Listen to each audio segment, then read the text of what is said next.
এই তিনটা লক্ষণ দেখে আপনি বুঝে নিবেন যে আপনাকে কেউ কালো জাদু করেছে, আপনি জাদুটোনায় আক্রান্ত। আসসালামু আলাইকুম ওয়া রাহমাতুল্লাহ। আমি মাওলানা আব্দুল হক।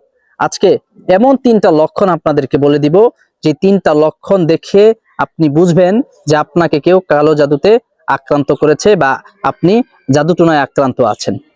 সম্মানিত ভাই বোনেরা, অনেকে আমাদের কাছে বলেন যে হুজুর, আমাদের অশান্তি, আমার ভালো লাগে না কিচ্ছু, আমার শরীরের মধ্যে কেমন যেন আগুন জ্বলে, কিচ্ছু ভাল লাগে না। আমি আগে ভালো ছিলাম, ভালোভাবে চাকরি করতাম, ভালোভাবে ব্যবসা বাণিজ্য করতাম, সংসার জীবনটা ভালো ছিল, সুখের ছিল, কিন্তু এখন সব তছনছ হয়ে গিয়েছে। কেন হচ্ছে সেটাও বুঝি না। অনেক ডাক্তার দেখিয়েছি, অনেক কবিরাজ দেখিয়েছি, কিন্তু কোনো কাজ হচ্ছে না। তো সেই ভাই ও বোনদেরকে বলবো, আপনারা এই তিনটা লক্ষণ দেখেন আপনাদের মধ্যে আছে কিনা। যদি তিনটা লক্ষণ আপনাদের মধ্যে পান, তাহলে বুঝবেন আপনাকে কেউ কালো জাদু করেছে। ভাই, আমাদের প্রতিবেশী, আমাদের আত্মীয় স্বজনদের মধ্যেই অনেকেই আছে যারা আমাদেরকে হিংসাবশত, আমাদেরকে সহ্য করতে পারে না, আমাদেরকে শত্রু মনে করে, আমাদেরকে খারাপের জন্য, ধ্বংস করে দেওয়ার জন্য তারা কালো জাদু করে, নিজে করে অথবা কোনো কবিরাজ দিয়ে করায়, টাকা দিয়ে করায়।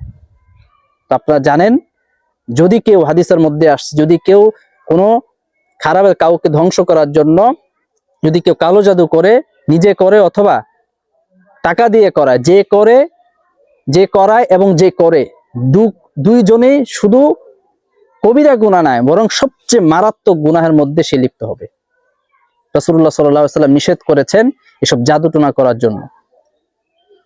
এসব কুফরি, এসব বান মারা, এগুলো ইসলামের সমর্থন করে না। এই জন্য সম্মানিত ভাই বোনেরা, আমরা যারা আছি, আমরা যদি হিংসাবশত এরকম কাউকে করে থাকি, তাহলে আজকে থেকে আমরা সাবধান হয়ে যাই, আমরা ভালো হয়ে যাই। এগুলো ভালো না, কারণ আপনি তাকে আজকে কষ্ট দিচ্ছেন, আপনার কিন্তু সেই কষ্ট পাওয়ার জন্য আপনি অপেক্ষায় রয়েছেন, বা আপনি প্রস্তুত হয়ে যান। কারণ আপনি তাকে দুনিয়াতে কষ্ট দিচ্ছেন, আখিরাতে আল্লাহ পাক সেই কষ্ট আপনাকে ফিরিয়ে দিবেন। এই জন্য যে ভাই, যে বোনেরা কালো জাদুতে আক্রান্ত হয়েছেন, তারা কিভাবে বুঝবেন, আজকে সেই তিনটা লক্ষণ আমি বলবো। নাম্বার 1, আপনারা প্রথমে যে লক্ষণটা আপনারা বুঝবেন, যে আপনারা যদি অসুস্থ হয়ে যান কালো জাদু করার কারণে, তাহলে আপনারা অসুস্থ হয়ে গেলে বিভিন্ন ডাক্তারের কাছে দৌড়ান, বিভিন্ন বড় বড় মেডিকেল ডাক্তার, বিভিন্ন ঔষধ, বিভিন্ন ডাক্তারের কাছে আপনারা দেখান, কিন্তু কোনো কাজ হয় না। তো প্রথম লক্ষণই হলো এটা, যদি আপনি কালো জাদুতে আক্রান্ত হন, আপনার যদি কেউ মানে জাদু করে, তাহলে আপনার কোনো ঔষধে কাজ দিবে না। আপনি পুরো বাংলাদেশ না, বাংলাদেশের বাইরে আপনি পুরো ঔষধ, ডাক্তার একবারে বেটে আপনি খেলেও আপনার কোনো কাজ হবে না ঔষধে। কারণ আপনার তো শারীরিক, আপনি অসুস্থ না, আপনার তো মানসিক অসুস্থ, আপনাকে তো জাদু করা হয়েছে। সে জাদুর যে অসুস্থতা, সেটা তো আর ঔষধের দ্বারা যাবে না, ডাক্তারি ওষুধের দ্বারা যাবে না। এই জন্য যদি কোনো ঔষধে কাজ না হয়, তাহলে বুঝবেন আপনাকে কেউ জাদু করেছে। তো নাম্বার 1, এটা হচ্ছে, কোনো ঔষধে আপনার কালো জাদু করলে আপনার কোনো ঔষধে কাজ হবে না।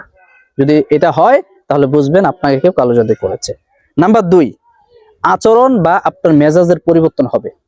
অর্থাৎ আপনাকে যদি কেউ কালো জাদু করে, তখন আপনার আচরণ ভিন্ন হয়ে যাবে, মেজাজ পরিবর্তন হয়ে যাবে, আপনার মেজাজ খিটখিটে হয়ে যাবে, আপনার কোনো কিছু ভালো লাগবে না, আপনার একটু পরপরই আপনার মানে মেজাজ গরম হয়ে যাবে, মানে কারো কথাই আপনার ভালো লাগবে না, কারো কথাই আপনার মজা লাগবে না। আপনার প্রিয় ব্যক্তি, আপনার প্রিয় স্বামী অথবা আপনার প্রিয় স্ত্রীর কথা আগে আপনি খুব ভালো লাগতো, তাকে খুব ভালোবাসতেন, একসাথে কথা বলতেন, কিন্তু এখন তার কথাও ভালো লাগে না, মা বাবার কথাও ভালো লাগে না। মা বাবা ভালো কথা বললেও কেমন যেন মেজাজ খিটখিটে হয়ে যায়। শুধু মা বাবা না, কোনো বড় উলামা একরাম, কোনো বড় হুজুরও যদি আপনাকে কোনো ভালো কথা বলে, আপনার ভালো লাগে না, কেমন যেন মেজাজ খিটখিটে লাগে। এই জন্য এই লক্ষণটা যদি আপনি আপনার মধ্যে দেখেন, যে আপনার মেজাজ আগের মতো নাই, কেমন যেন মেজাজ পরিবর্তন হচ্ছে, বারবার রাগ উঠতেছে, বারবার কেমন যেন হিংস্র হয়ে যাচ্ছেন, তাহলে বুঝে নেবেন আপনাকে কেউ কালো জাদু করেছে। এরপরে নাম্বার 3 যেটা আপনাদেরকে বলো, সেটা হচ্ছে, যদি আপনাকে কেউ কালো জাদু করে, তাহলে আপনাদের ঘুম আসবে না, ঘুম চলে যাবে। অর্থাৎ আপনাদের জীবন থেকে ঘুম ধ্বংস হয়ে যাবে, ঘুম নামক জিনিসটা আপনাদের জীবন থেকে চলে যাবে। অর্থাৎ আপনি ঘুমের ঔষধ খাবেন ঘুম আসার জন্য, কিন্তু ঘুম আসবে না। অনেকে বলেন হুজুর ঘুম আসে না, কি করব, সারাদিন অফিস করি, সারাদিন ব্যবসা বাণিজ্য করি, রাতের যখন ঘুমাতে যাই কোনো ঘুম আসে না, চোখ বন্ধ করে থাকি, তারপরেও ঘুম আসে না। কারণ আপনাকে যদি কেউ কালো জাদু করে তাহলে আপনার কখনো ঘুম আসবে না, অস্থিরতা লাগবে, শরীর আপনাকে আরাম দিবে না, শরীর আপনার অবাধ্য হয়ে যাবে, আপনার বাধ্যকতা থাকবে না, আপনার কথা শুনবে না আপনার শরীর। এই জন্য যদি আপনার ঘুম না আসে, অথবা আপনি ঘুমের মধ্যে স্বপ্ন দেখেন, ভয়ঙ্কর স্বপ্ন, কেমন স্বপ্ন, যে আপনি ঘুমের মধ্যে দেখতেছেন যে আপনি পাহাড় থেকে পড়ে যাচ্ছেন, আপনাকে কেউ গলা টিপে ধরেছে, আপনাকে কেউ কিছু খাওয়াচ্ছে, ঘুমের মধ্যে স্বপ্ন দেখলেন আপনাকে কেউ দৌড়াচ্ছে, তো এরকম ভয়ঙ্কর স্বপ্ন যদি দেখেন তাহলে বুঝবেন আপনাকে কেউ কালো জাদু করেছে। এই জন্য বন্ধুরা আমার, ভাইয়েরা আমার, বোনেরা আমার, এই কালো জাদুতে যদি এই 3টা লক্ষণ যদি আপনারা পান তাহলে বুঝবেন আপনি কালো জাদুতে আক্রান্ত হয়েছেন। আর কালো জাদুতে যদি আক্রান্ত হয়ে পড়েন তখন আপনারা কি করবেন?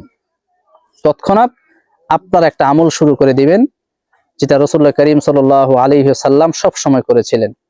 অর্থাৎ নবীজিকে যখন ইহুদিরা যখন কালো জাদু করেছিল, অসুস্থ বানিয়ে ফেলছিল, তখন নবীজির উপরে আল্লাহ পাক 2টা সূরা নাজিল করলেন, সূরাতুন নাস, সূরাতুল ফালাক।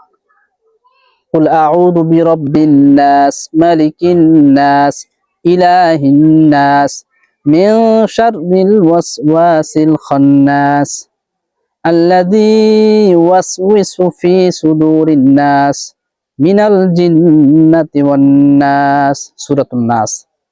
এরপর সূরাতুল ফালাক, কুল আউযু বিরাব্বিল ফালাক মিন শাররি মা খালাক ওয়া মিন শাররি গাসিকিন ইযা ওয়াকাব ওয়া মিন শাররিন নাফাসাতি ফিল উকাদ ওয়া মিন শাররি হাসিদিন ইযা হাসাদ। এই 2টা সূরা আপনারা পাঠ করবেন। যদি আপনারা 3টা লক্ষণ পান তখন সাথে সাথে আপনারা এই 2টা সূরা পাঠ করে আপনার শরীরের উপরে ফু দিবেন, এবং আপনারা প্রতিনিয়ত সকাল বিকেলে এই 2টা সূরা পাঠ করে শরীরে দম করবেন, এবং 1 গ্লাস পানির মধ্যে আপনারা নিজেরাই পাঠ করে আপনারা সেই পানির মধ্যে ফু দিয়ে সেই পানিটা পান করবেন। তবে হ্যাঁ, অবশ্যই সহি শুদ্ধভাবে শিখে নেবেন। সহি শুদ্ধভাবে এই 2টা সূরা শিখে আপনারা নিজেরাই আপনাদের নিজেদের চিকিৎসা করতে পারেন ইনশাআল্লাহ। তো রাসূল করিম সাল্লাল্লাহু আলাইহি সাল্লামের উপর যখন এই 2টা সূরা নাজিল হলো, সাথে সাথে নবীজি সুস্থ হয়ে গেলেন।